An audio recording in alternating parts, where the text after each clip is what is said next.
और जैसे ही गिरें तो थोड़ा चोट लग जाए, और जब चोट लगे तो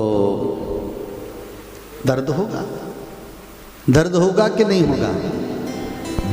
होगा ना।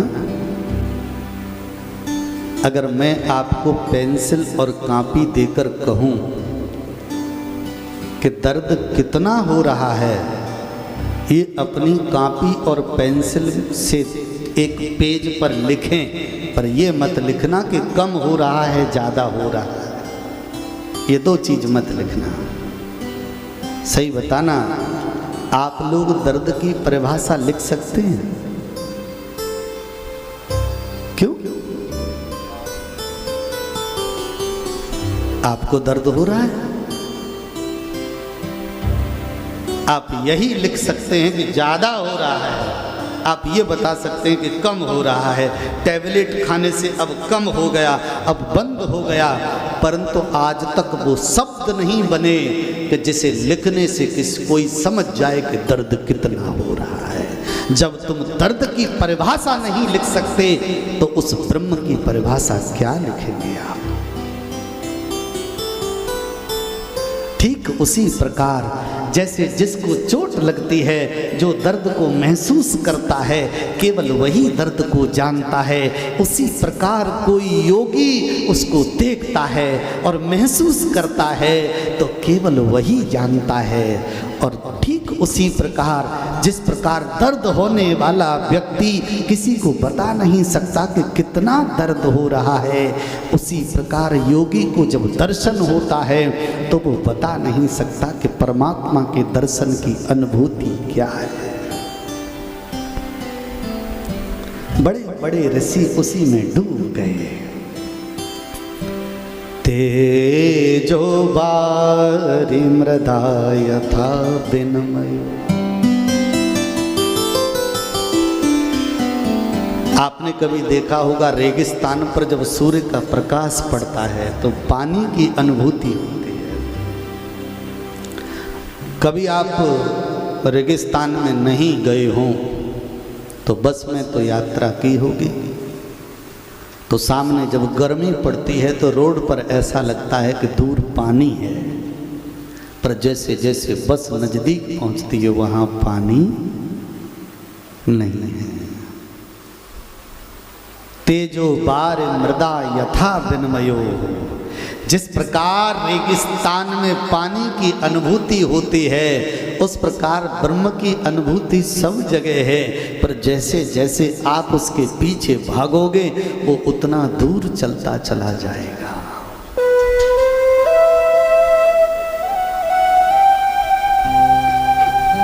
कितना सुंदर लिखा किसी ने।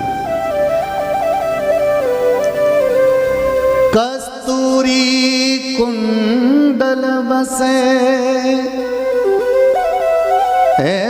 जी मृग ढूंढे बनमाही। ऐसे गट गट राम है जी दुनिया जाने ना। वो हिरण उस कस्तूरी की सुगंध को पाकर दौड़ लगाता है, पर वो सुगंध दूर चली जाती है। अच्छा, सुगंध से पीछा नहीं छुड़ा पाता, वो जहां जहां जाता है सुगंध और सुगंध में बावला होकर घूमता है, परंतु उसे पा नहीं सकता, क्योंकि वो उसे दुनिया में खोजता है, खजाना तो उसकी नाभि में है।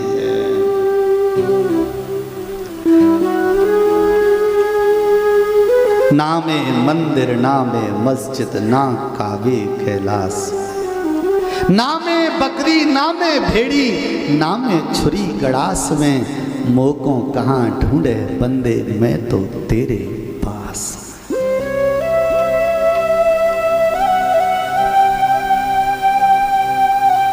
ढूंढो हो तो मिलियो हो तो पल भर की तलाश में। एक बाबा जी मंदिर के दरवाजे पर बैठते थे, अपवित्र अवस्था में, वृद्ध था, मलमूत्र कपड़ों में छूट जाता। लोग जब पूजा करने आते तो नाक से कपड़ा लगाकर निकलते। कुछ लोग कहते गंदा बाबा है। कोई अच्छे लोग आते तो उसे बढ़िया नहला धुलाकर कपड़े पहना जाते। 2 दिन बाद वह फिर गंदा हो जाता, कोई गाली दे जाता। एक दिन वो बाबा मर गया। लोगों ने जैसे तैसे नाक पे कपड़ा लगा के उसको उठाया। किसी ने कहा इसके सारे कपड़े अपड़े उठाकर इसके साथ जला दो। सब लोगों ने वहां सब कपड़े अपड़े जो भी सामान था सब जला दिया। 2 दिन हो गए, 3 दिन हो गए, फिर भी वहां से बदबू नहीं जा रही थी। इतना गंदा था वो। लोगों ने कहा महाराज वो बाबा मर गया, बड़े बड़े सेंट डाले पर वहां से वो बदबू नहीं जा रही। राजा ने कहा विचार करेंगे। 4-6 मंत्री लोग बुलवाए। एक चतुर मंत्री ने सलाह दी, बोले महाराज हमें ऐसा लगता है कि जहां वो बाबा जी बैठता था ना वो मिट्टी बदबूदार हो गई। अगर उतनी मिट्टी खुदवा कर फेंकवा दी जाए और वहां अच्छी मिट्टी डाली जाए तो शायद बदबू मिट सकती है। राजा ने कहा चलो 4 सिपाही बुलाए। सिपाहियों को लेकर राजा स्वयं गया। राजा ने कहा यहाँ से इतना ये खुदवाओ। जैसे ही एक सिपाही ने फावड़ा उठाकर छोड़ा भूमि पर, टन की आवाज हुई। सिपाही ने मिट्टी हटाई। इतनी सी मिट्टी के नीचे एक सोने की मोहरों से भरा हुआ कलसा निकला। एक उठाया तो दूसरा निकला, दूसरा, तीसरा, 7 मोहरों के कलसे भरे निकले।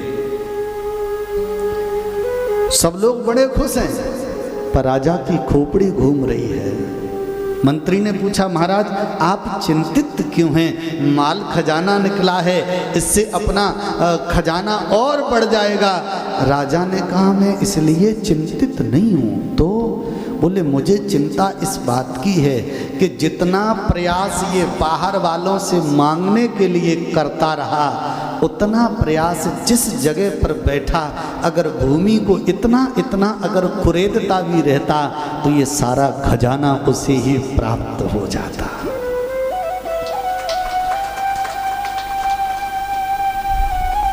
ये चर्चा मैंने धन के लिए नहीं कही आपसे, समझिए मेरी बात को। जितना ज्यादा हम लोगों के सामने हाथ फैलाते रहे, लोगों पर भरोसा जताते रहे, अगर थोड़ा थोड़ा प्रयास करके अपने अंदर छिपे खजाने को ढूंढने का प्रयास करते तो संसार को बनाने वाला तुम्हारे पास होता। अपने अंदर छिपे खजाने को ढूंढने का प्रयास करिएगा। धाम्ना स्वेन सदा निरस्तकुहकं सत्यं परं धीमहि। घर का काम खूब करो। बिजनेस व्यापार कोई पुराण शास्त्र नहीं कहता कि बंद कर दो, सब कहते हैं खूब करो। व्यापार में झूठ बोला जाता है, व्यापार सच्चाई पर नहीं चल सकता। ये करते रहो आप जो भी कुछ करना है, पर धामना स्वेन सदा निरस्त कुहकम, अपने मन को पवित्र बनाकर, अपने मन को शुद्ध बनाकर, अपने अंदर छिपे परमात्मा के बारे में चिंतन करते रहो और एक दिन वो सत्य रूपी परमात्मा आपके पास होगा। सौनकादिक ऋषियों ने कहा कि उस ब्रह्म का नाम क्या है? तो कहा उस ब्रह्म का नाम है सत्य ब्रह्म।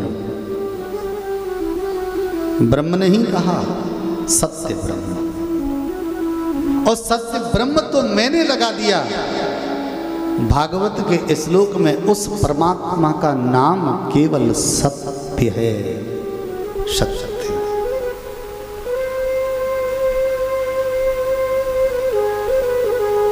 रामचरितमानस में सत्य को क्या कहा है मालूम है? धर्म न दूसर सत्य समाना धर्म